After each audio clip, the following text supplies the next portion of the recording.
77 kilo ഉണ്ടായിരുന്ന ഞാൻ തടി കുറച്ച് 66 കിലോയിലോട്ടെത്തി.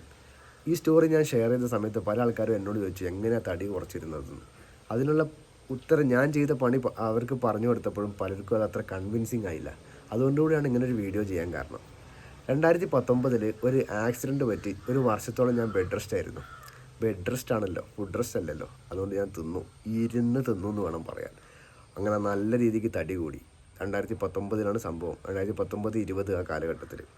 ഇപ്പോൾ 2025 ഈ 5 വർഷത്തിൻ്റെ ഇടയിൽ തടി കുറയ്ക്കാൻ പല പണികളും ഞാൻ നോക്കിയിട്ടുണ്ടെങ്കിലും അതൊന്നും വർക്കായില്ല. കാരണം ഞാനത് ആത്മാർത്ഥമായിട്ടല്ലായിരുന്നു നോക്കിയത്.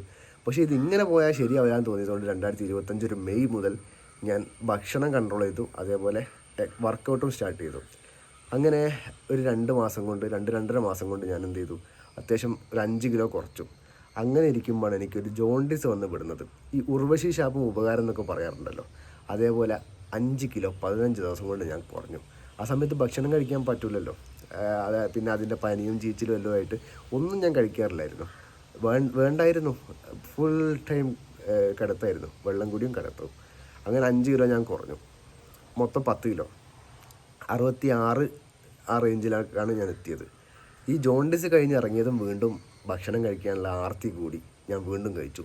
ഇപ്പം ഞാൻ നിൽക്കുന്നത് 70-ലാണ്. ഞാൻ പറഞ്ഞല്ലോ, തടി കുറയ്ക്കുന്നതിനേക്കാളും വലിയ ഇടുങ്ങാറാണ് ഈ കുറഞ്ഞ തടി അങ്ങനെ തന്നെ നിലനിർത്തി കൊണ്ടുപോകാന്ന് പറയുന്നത്.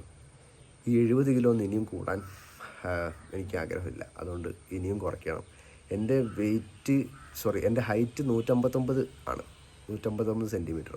അപ്പോൾ എൻ്റെ ഒരു ഐഡിയൽ വെയിറ്റ് എന്ന് പറയുന്നത് ഒരു 60, 62, 65 ആ ഒരു ചുറ്റുവട്ടത്താണ്. സോ ഇനി ഞാൻ ഒരു 5-6 കിലോ വീണ്ടും കുറയ്ക്കേണ്ടിയിരിക്കുന്നു. അപ്പം അതിനുള്ള മാർഗം നോക്കണം. ഇനി അത് നോക്കട്ടെ. ഒരു ചലഞ്ചൊക്കെ പോലെ ചെയ്യാൻ പറ്റുകയാണെന്നുണ്ടെങ്കിൽ നന്നാവും അല്ലേ? നോക്കാം, എവിടെ വരെ പോകും നോക്കാമല്ലോ.